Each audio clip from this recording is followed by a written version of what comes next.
Hi, everyone. Welcome back to the Lighthouse Sessions. Today we have a new family member to the Lighthouse family. I have my new friend Ben Buckley with me. Ben, why don't you tell the audience a little bit about who you are, what you do, and then we'll get into your story. Right on. Thanks, Jeff.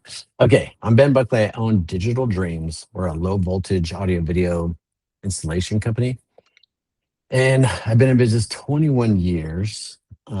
Started out of my garage, my house, just working, had 1099 employees for the longest time, subcontractors, until I couldn't um, keep them that way. And then I turned them into full employees. And we do anything from small TV hangs, just like one TV on a wall in a commercial building, to like a 1,800 square foot LED wall. Uh, yeah, so we do little jobs, big jobs. Like the little, like those big jobs. Sometimes they take like a year to close or something. There's construction. There's a lot of money for those giant sized walls. And while you're waiting Yeah. for that thing to close, you're just hanging little TVs and doing service work to keep everybody busy in between. So we don't mind any type of low I- voltage work. Yeah, so, what defines the low voltage? And we'll get to yeah, the rest in a second, but I'm weird. I ask weird questions. yeah. Totally, no worries. So there's electricians, and then we're like low voltage technicians. So low voltage, I don't know the exact voltage number, but it's let's say high voltage is anything 120 and higher, and we're like whatever's below that. And Okay. so most of the wires that we install will be like Ethernet cables, camera cables, access control cables, stuff that if you got shocked, it's not going to kill you type stuff. Gotcha. I once Yeah. tried to fix a phone myself back in the day when people had landlines, and it turns out Uh, when somebody calls you, it yeah, emits it will electricity. shock you. You can get a little zap in some of the stuff we're doing. But It, yeah, it's not like you're plugging, like you're doing a Tesla car charger or something. yeah. I'm a quick learner. It only took 3 rings before I was like, would somebody answer that? The first Yeah, two, so I was you're like, messing what around with the heck stuff. is that? So I'm curious because Yeah. I'm obsessed. I don't know. I have a lot of weird obsessions, but I'm not a sports fan, but I love going to sports bars just to look behind their wall of TVs. I don't know why, but Exactly. for some reason, I'm just fascinated by that. So how big a project is there's one. I think they have 3 by 3, and they're Uh-huh. probably 80-inch screens. So how big a Uh-huh. job is that? So if you're talking about a 3 by 3 and they're the LCD screens and you still see the lines between them, right? Yeah. Okay, so a job like that, and by the way, a little segue back. You like to look at that stuff. Are you on any of those Facebook groups where it's like I post weird electronic? You know what I'm talking about? Have you seen those? I post pictures of weird No. electronics. Oh, you should look for it because it's just No, people. no, It's like no. look behind this TV and look at that. Okay, I'm just checking. Okay. I follow this sometimes, but okay, a three by That's an three screen. addiction I'm not going to scratch. I Okay, don't think I'd okay. leave that post. Yeah, yeah, you'd be in there forever. Okay, so a 3 by 3 screen like that, it's kind of complicated. So that has evolved into the LED screen where there's no seams, right? And so that's the legacy version where you have the LCD screens. And those screens, you have to have the power and data in the exact spot on the plywood behind them. First, like there's a whole drawing you have to have because if they land in the wrong spot, the mount will land where you're supposed to land. So you have a whole Yeah. prep of that, get the layout of the power and data, then you get your mounts.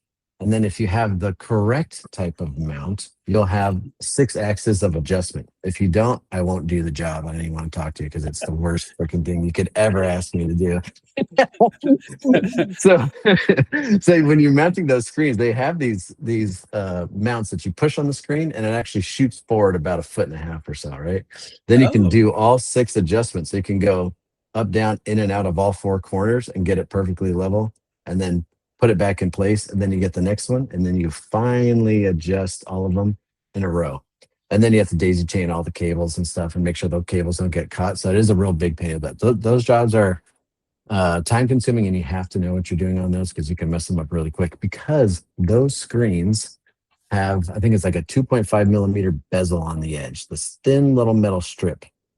And while you're installing that, if you happen to tap the left side too hard or smack the next screen into it, it will just put a line straight through the screen and it's broken. And those screens can be like $4 to $5 a screen sometimes, those commercial screens, because they're made to run 24/7. They're called 24/7 365 TVs. They're made to run 24/7 for like 3 to 5 years. And so they're a lot more expensive with the internal power supplies and stuff they put in there. I love it. And I'll tell you now, I'm going to repay the favor. I had to leave Facebook because I got addicted to trades showing their vans and the Yeah. organizational structure. And I was like, oh my God, I can't stop. Dude, I know. So I've watched all those. I'm still stuck in those because there's a lot of good info in there. Sometimes I'll comment on people's stuff, And there's like, if you watch, you've probably seen two types of vans in there. The guy that keeps it meticulous and the other guy that just throws everything in there. I got a mixture Yeah. of those techs at my shop, right? There's some Oh, guys that just keep the van perfect, and then some other guys who just dump everything in there. They come back to the job, to the shop, and I open up the door and it's just stuff's falling down.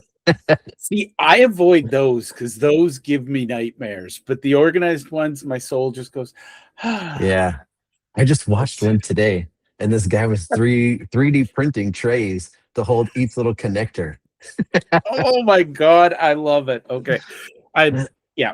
So full disclosure, my boys and I, we all have a touch of legitimate OCD, and Uh-huh. our favorite thing as a family is we watch OCD garage reels on YouTube.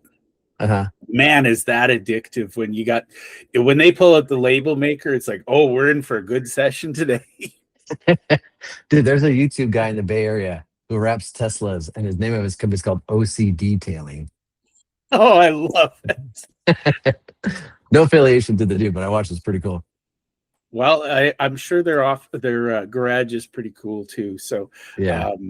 yeah, it's fun. I love the order. So let's talk about how you came to form Digital Dreams, because I'm Yep. sure as much as you and I can nerd out about the tech and all that, let's talk Yeah, about totally. the Sure. man behind the story. So how Sure. did Okay. Ben wake up and say, I'm going to found this company?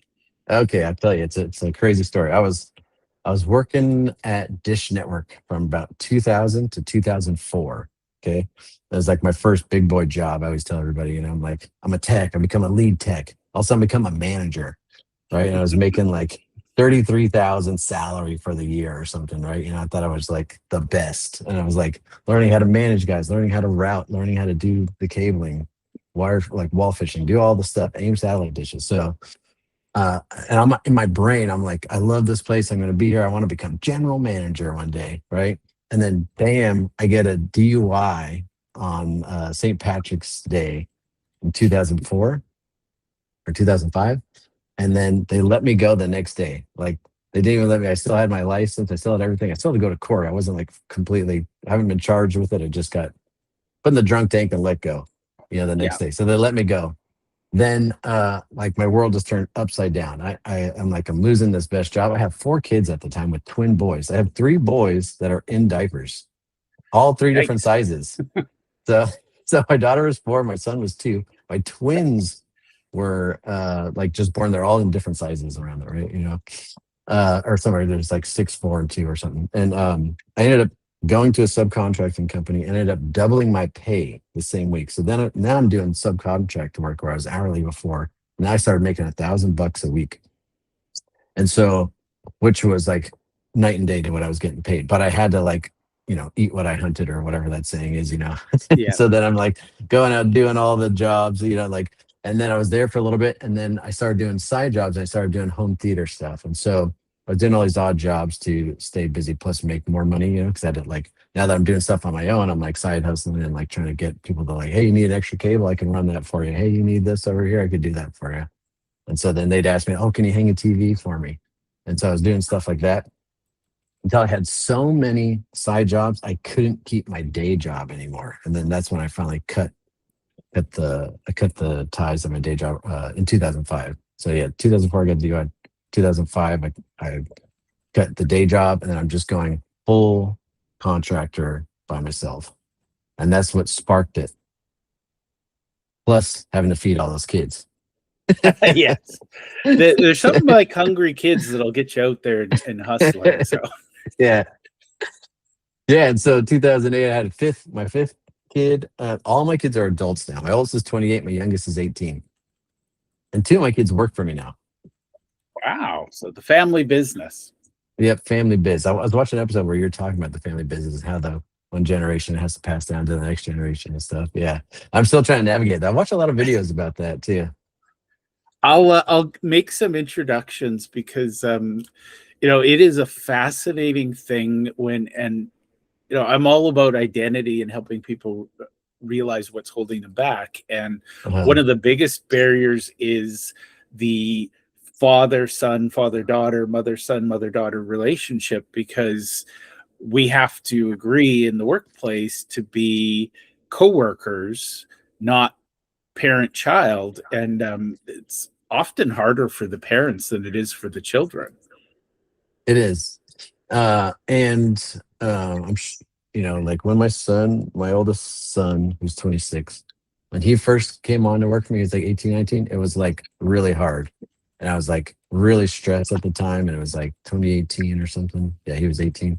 And I was like super stressed. And my company was like expanding exponentially. I was like contracting in 31 states. And I was like, all right, that year in 2018, I thought I had a stroke twice. I went to the ER twice thinking I had a stroke. Wow. And I did. It was a crazy year of mine. And so me and my son were like butting heads really like crazy there. He left for a little bit. Then he came back a couple years later. Now we have a way better working relationship as we are. And we have like things in place to where I'm not like he doesn't have to report to me. He doesn't have to talk to me. He talks to Kirsten in the office and stuff like that. So me and him don't have to like get out. We talk to each other obviously and stuff. We see and do everything, but it's not like not reporting to me, which was like a problem before too. You know what I mean? I love that. And there's a book out there. I might be wrong on the author, but it's called Every Family's Business. I want to say Stephen Dean, but it might be Dean Stephen. So I don't know which Okay. it is. I'll check it out. Yeah. But it's great because what he does, he's a Canadian. He works with ultra high net worth families, and he helps transition businesses to the next generation. Hmm. And Yeah, it's pretty cool. it is a funny thing because as a founder, you and I'm obsessed, as I said, with identity. Yeah. You will at some point go through the death of the founder identity because you're now the legacy founder, and then your children have to step into the owner identity. It's a fascinating thing because we as humans break when we lose identity. So Yeah, I know. I joke all the time that this company is like my sixth kid, you know? yeah. And I know it's like a lifestyle company that I have, and it'd be hard to like leave, and I don't want to leave. And it's not a company that I built to sell. It's not a company I built to sell, right? Yeah. And so yeah, it's that my identity is tied with it really strong. Well, I'll share a random story from my past, but I used to Yeah. work at Intuit, Hmm. and probably heard of a little multi-billion-dollar company. When you go to their head office in, I can't remember the name of the community. Well, let's call it Silicon Valley because Yep. the name doesn't matter. But when you go to their head office, there's actually Scott Cook's dining room table is enshrined there as part of a Uh-huh. museum, and it's Uh-huh. to remind employees that we came from the small kitchen based business. But I also suspect it's his gentle way of saying Scott was here, Gotcha. because he was retired and he moved out as CEO and he became chairman of the board. Uh-huh. But it was just fascinating to think that this billion-dollar company came from this, modest kitchen table. So Yeah. Yeah, it's cool. I like seeing all that stuff. I love diving into that. I like watching the Founders podcast. It's like, and I don't watch sports either. Like, I don't pay attention to any sports at all. And so I'm just like business podcasts all day and work and whatever the heck I'm doing, you know? you know, totally tangent, but at one point, my goal was I wanted to create a fantasy league of CEOs, and Uh-huh. I Okay, couldn't that's figure pretty out how cool. to score it. And I was like, Uh-huh. You could probably score it a bunch of ways. You could probably score it like right by different factors of like not just dollar amount. That's the easiest one. Who did this or how many businesses did they start? There's that one guy yeah, who's like the only man who's ever started like $5 or $6 billion companies or something. Yeah, like you could. There's a ton yeah. of ways you could just freaking fantasy that thing. See, we needed to have this conversation back when I was pondering it. By the way, the idea is not dead. It was just pre-AI, and I didn't know how to elaborate. Yeah. But honestly, my favorite people, we study business, and we're always, it's like a fishbowl. We're looking in, and we're like, ooh, what's that one doing? And Yeah, exactly. Yeah, and I'm around all the Silicon Valley stuff. I just finished a huge project in Palo Alto, right down the that's the street one. from in Palo Alto. Yep, yeah. I'm just building 180 University. We just finished a huge crypto art gallery called the Node Foundation, and they have it's the home of the crypto punk. So if you're into NFTs, the first NFTs, they're right on the corner, kitty corner from the very first Facebook office ever rented, and down the street from the very first Apple store in Palo Alto ever opened, which is still there. Ooh. Okay, so we're going to nerd out for a second, but when I toured the Intuit facilities, they lost me at their AV studio. They're like, hey, where did Jeff go? And I'd be like looking, and they just had this big stadium. I would love to see Google and Apple to see how their internal communication, their boardrooms, meeting rooms, what have you. But I'm hoping they both have really impressive displays.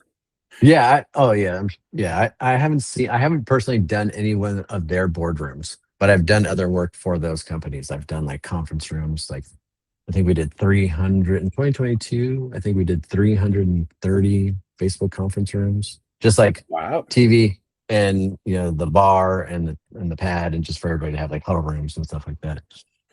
But I've done a ton of like big LED conference rooms for like major people, Salesforce and people like that. Oh, very cool. Coca-Cola's headquarters in Atlanta. I think those would be just fun to see just because of the budget of it. Like, I've worked in a lot of smaller companies, and, I've been in a lot of accounting boardrooms, and, you get a whiteboard, and, I was really lucky. One had one of the Google TVs that you can write on, and I was like, oh my God, this is the greatest thing. But usually it's a little budget. Have you seen the Logitech Scribe? Have you seen that Logitech brand? They're called the Scribe. No. Okay, so what it is you take a regular dry erase board, right? And it has a short throw camera right above it. And whatever you're writing on that dry erase board, the camera will take it, the AI, and then send it to the remote viewers. Oh, ooh. And then it can save it. Yeah, it's pretty cool. That. Okay, we can nerd out. I'm a huge fan of the smart boards, and it's funny because when I used to do a lot of Insight meetings, they'd let me play with their tech, and I'm like, I may not leave. I'm gonna spin up 6 more Zooms right here just to mess around with myself. Yeah, dude, I know. Yeah, there's a lot of stuff that goes on in there. It's getting more complicated, but it's actually getting better. Sometimes in a large conference room like that, you'll have one brand's camera system. Might have Logitech, Polycom, or Mead, or whoever, right? You have that. But then if it's a larger room, then you have to incorporate mics and then like a DSP, right? So then you might have some Shure microphones in ceiling, right? And so then Shure has their mics, and then they have a DSP that's mixing all the audio back and forth, right? And so sometimes there's an update on one or the other, and the rooms can kind of break, and you have to know which manufacturer to call and stuff like that. And because of that, a lot of manufacturers, Shure right now, is starting to make their own cameras and touchscreens and room schedulers. So that way you'll have one to sell, and it's only their product, only their updates, and all their stuff works together, and you don't have to worry about someone else's update tanking the other. And so there's like a big war right now going on with, not war, but I think there's like a lot of people worried about that, and they're all trying to make their own parts and pieces to have their own mics and their own cameras all together right now. Well, and I would imagine there's going to be consolidation. Now, this is years ago. I think it was 2008. I worked at an organization where they had individual microphones. It was like a meeting room. It was a U-shaped meeting room. Yep. And they had cameras at all angles. And some fool gave Jeff the universal remote that controls everything. And I was like, I am not, because I was putting the blinds up and down, and somebody to annoy me, so I'd mute them, and they're like, Jeff, put the remote down. Exactly. I know. There's a ton. You can get crazy with the programming on some of that stuff, you know? It's like It's pretty anybody cool. else getting some God vibes here. I felt very powerful. I'm gonna smite thee and mute your microphone. Out. You're out. It'd be cool if you could just like drop their seat. They leave the room. It's got some Mike Myers, Dr. Evil vibes. I love it. Yes. Have Yes. you done any of those disappearing chairs? No, but we've thought about it before. We did one in we did a horseshoe shape for ExxonMobil's HQ in Houston, and they have a horseshoe shape bar table, conference room table, and you could walk. Someone can walk in the middle and talk to everybody, and then point at the screen. And then below was a curved LED screen that went around the bottom. Ooh. So as you're looking across to the person next to you, there's a solid screen that went around, and you could see the screen there. If you were too far, don't want to turn your head, depending on where you're sitting, you could see what's on the screen in like a 60-inch screen in front of you. Wow. You said Houston, so I'm going to bring up NASA because we're nerds and why Yeah. not? I really think that they could up their game at Houston Control Center because you got these cameras that are looking down on everybody in the room. It's like, could we zoom in just a little and watch? Because there's one guy, I swear he's playing video games. Just messing around. He's like, yeah, cool, another rocket. It's like, he's playing Rocket wait a League. minute. Space Invaders would be very appropriate. But anyways. That'd be cool. Dude, I did two space companies. Okay, I did an LED wall for SpaceX. And then I did it. Have you ever heard of Vast Space? No. Okay, so Vast Space is another company. Their HQ is in Long Beach, and we did an 1,800 square foot curved LED wall where it's their mission control room, and they watch all the rockets and stuff take off. And I think they're building the new ISS or something. Don't quote me on it, but they're like building Wow. product for like a new version of that. And so they're really close. So I have some footage of the Vast Space, but the SpaceX, I was not allowed. SpaceX, I was not allowed to bring your phone in, watch no electronics. You can't even bring in a USB cable. Nothing's allowed to Wow. come in. So you get checked. You have lockers. You put it in. But we did get to take a picture next to the rocket outside. And you know what's funny? You know what's crazy is at my shop, if you come to my shop any day of the week, you'll find like broken cameras, TV mounts, 20 screens where we're e-wasting out back, like just AV parts everywhere, cut wire, right? When you're at SpaceX, there's just rocket parts all over the place. All over the place. All on the side. They kick it out the warehouse because they're like moving stuff or like busted ones. It's just rocket parts all outside of it. It's crazy. And they 3D print everything there. We got to go through and see this like 3D printed, like everything they do in there is pretty cool. That's awesome. There was an old Johnny Cash song. I think it's 57, 58, 59, something Cadillac.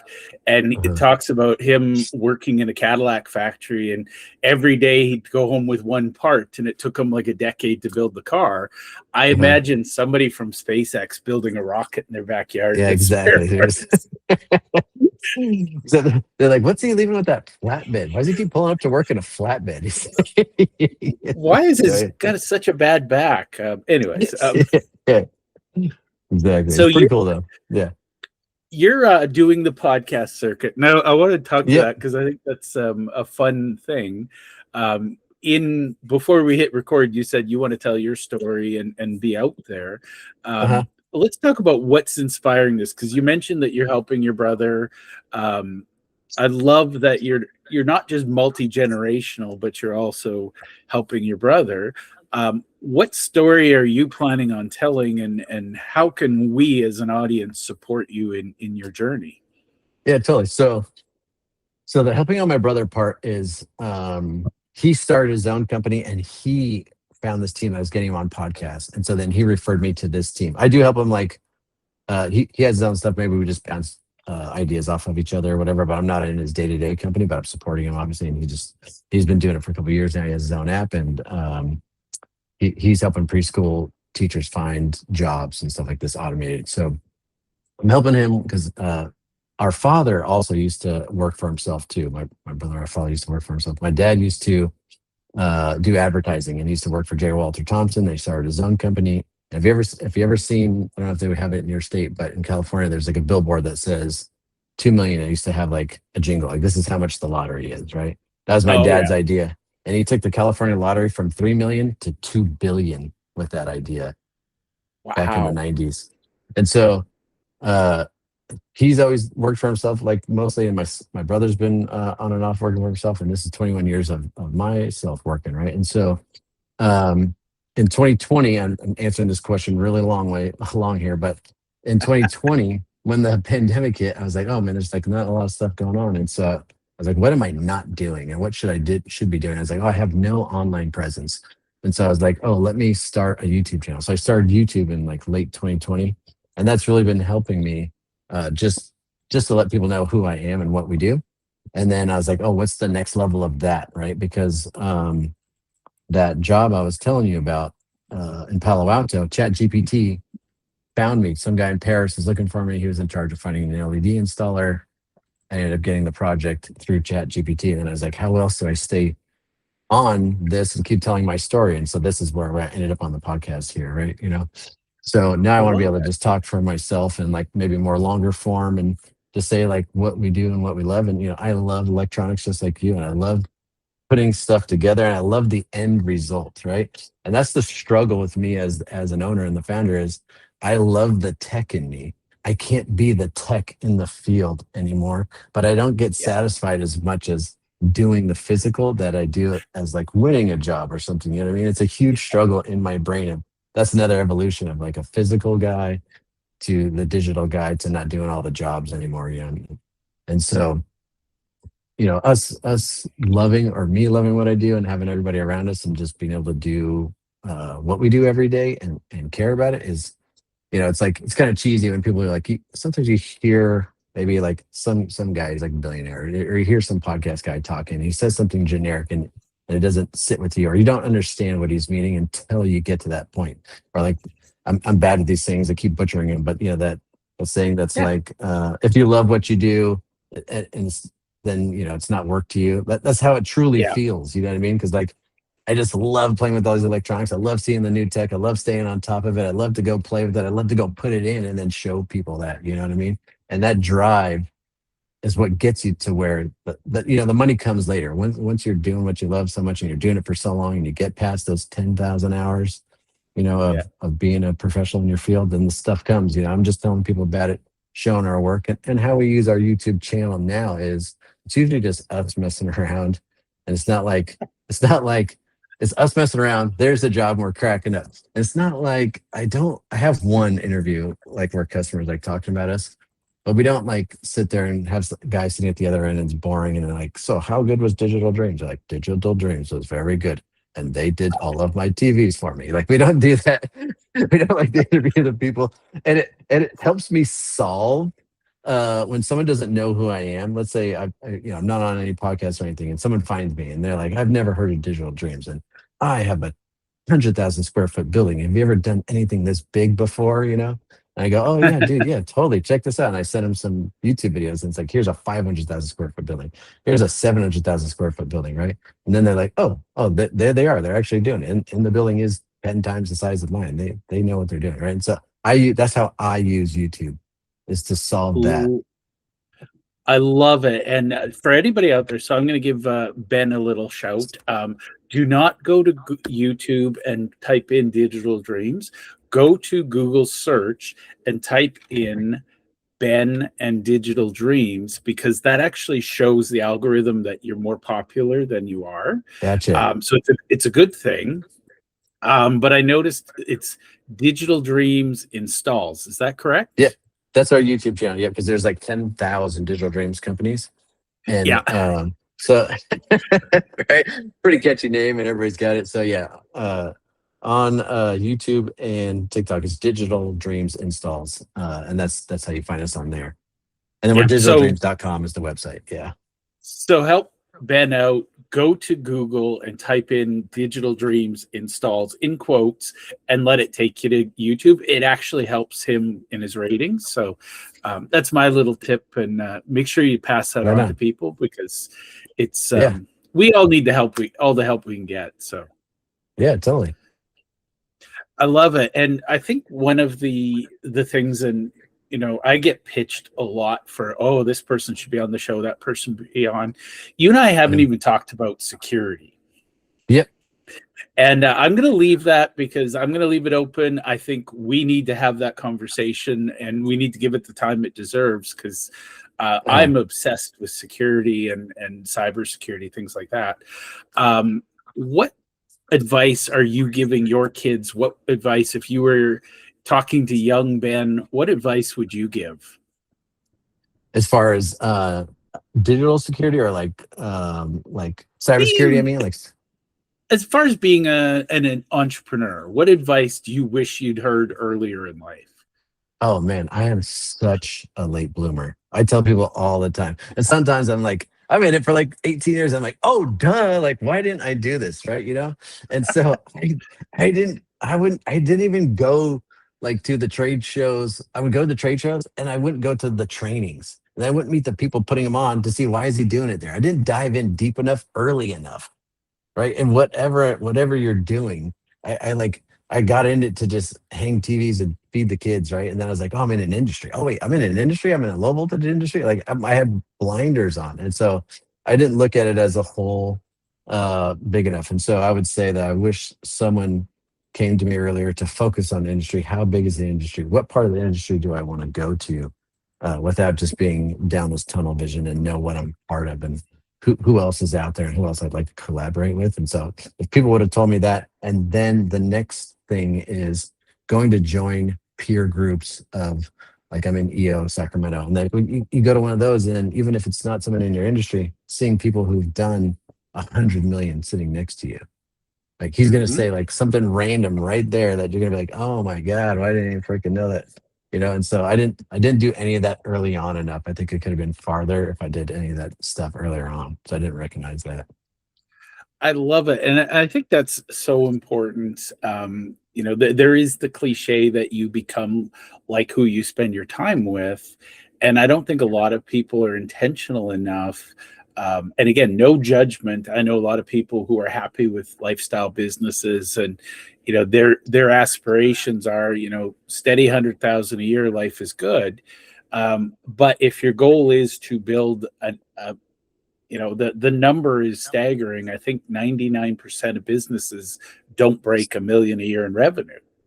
Mhm. So if you're hanging out with a bunch of people who haven't broke 1 million and your goal is 10 million, you're in the wrong rooms. Yeah, exactly. And okay, here's another 10 million side quest for you. I hit over 10 million last year.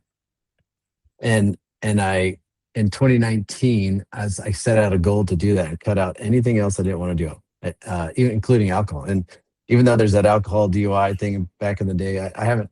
This has nothing to do with why I quit. I wanted to be healthier. I wanted to grow my business and all this other stuff. And so in 2019, I Yeah. quit all alcohol and I said, I'll I'll drink again if I ever hit 10 million. I hit 10 million. I don't want to drink anymore. Uh, but I hit 10 million last year. And that was a huge, like, even like I picked that quest on and then the pandemic hit, right? And so Yeah. I had so much fun during the pandemic too, besides with work. We could save another side quest for that too. But yeah, I hit 10 million last year. And that was because the same thing of going around and meet these other people, getting deeper into the culture, learning how to grow and get sales team. I had no salespeople. I was a salesperson. I got two salespeople. Like it takes a whole team to get you there. Yeah. And everybody has to like, you know, mesh at the end. That's a whole nother thing of like hiring right and keeping them and paying for people and stuff like that. Right. So yeah, definitely. It is like who you hang around. And even though I would say most of my time is just with the company, few things here and there. Like you don't have, when people say that, like sometimes I picture like, oh, I need to be golfing with these guys all the time. But you don't. You honestly don't need that much time around those other guys as long as you're not Yeah. spending 95% of your time with the guys you shouldn't be. If you're Yeah. doing what you're supposed to do, get around those guys that you need to like hear some stuff from and then get back to work. Yeah. Well, and the thing is, and again, this is just simple math, but when you follow average advice, you get average results. And if you want to be successful, you got to look at the people who've done uncommon things to see how they get the results. So Yeah. it's and it's fascinating because I have a graph somewhere that I plotted, and 99% of businesses drop off at the million. it's like a fraction of a percent make it to 10. And of the ones that make it to 10, very few ever hit 100 million. And to Mm, get to a billion, that's like, I don't know, 1 in a million sort of numbers. But I'm yeah, fascinated by the line because it's yeah, always, what's the difference between, a hardworking guy making 100,000 a year and a hardworking guy making a billion? And usually the answer is the leverage. yeah. True story. This morning, my 17-year-old and I had a conversation. Uh-huh. He's doing, God help him, he's doing a summer internship helping dad. He wants to join the family business. Uh-huh. And I said, your lessons this summer are lessons in laziness. And he's like, what are you talking about? And I said, well, I grew up as a farm kid and I learned the value of hard work, and I will touch the tools all day long. I always want to Uh-huh. do something. I Uh-huh. said, you're going to learn to whiteboard and think. And people are going to say you're not doing much, but there's so much power in that thinking and connecting with other people with those ideas. So Yeah. Yeah, totally. And it can't be the same. But yeah, some people learn like that. Some people learn hands-on. Sometimes it's a combo. Like I think you're a hands-on, like you're saying, with all the farm work and the tools and learning how to do it. I'm more of a hands-on guy. yeah. My son Baron in the office, he's not like a hands-on guy, but Jacoby, my other son, he's in the field. So I got one in the office, one in the field, and everybody learns a little bit different. You got to know how that kid learns to Yep. let him grow the right way he's supposed to. You know what I mean? Well, I love that because that was last summer's lessons. I taught them how to learn, how to understand how they learn. Uh-huh. And it just fascinates me that I even talked to their teachers about it, and blank stares. They're like, why is that important? And I'm like, why isn't it important? Like I'm basically Mr. Miyagi right here. I got this kid, painting the Yeah. fence and waxing the car. Yeah. Well, the funny thing is, I would teach my kids certain things, and then they go to school and be told not to do those things. And I'm like, okay, kids, you need to understand, both my boys neurodiverse. Uh-huh. Uh-huh. So they go to school and they're taught how to be normal kids, and they both start twitching. And I'm like, Uh-huh. you're not normal, stop trying to be. Just Yeah, don't exactly. disrupt the room too much. Yeah, exactly. Be yourself, just not so much that everybody's like, don't do that. Yeah. Yeah. So I have fun with my kids. Now, Ben, I could talk to you all Uh, day. I will be mindful Trust me. because I know Yep. you've got other things, and you'll be back, I promise. All Um, right. what can people do to support you other than you've already mentioned the YouTube channel, but where can people go find out more about what you're doing and just follow Digital Dreams and Ben's Yep. journey? Yep. Yeah. Just follow our YouTube, follow our TikTok at Digital Dreams Installs. Our website's digitaldreams.com. We're gonna be updating that soon too, with a little AI refresh coming up. And if you need anything low voltage, if you're looking for some crazy LED wall, if you're looking for some conference room stuff and you need help with that, even if you're not hiring us, even if you're not in another state and you want to reach out and ask me a couple questions, feel free to message me on any of those. Awesome. Well, Ben, it was a real pleasure meeting you. Thank you Dude, for yeah, thank hanging out you. with me and nerding out about audio visual. Yeah, dude, appreciate it. Thank you.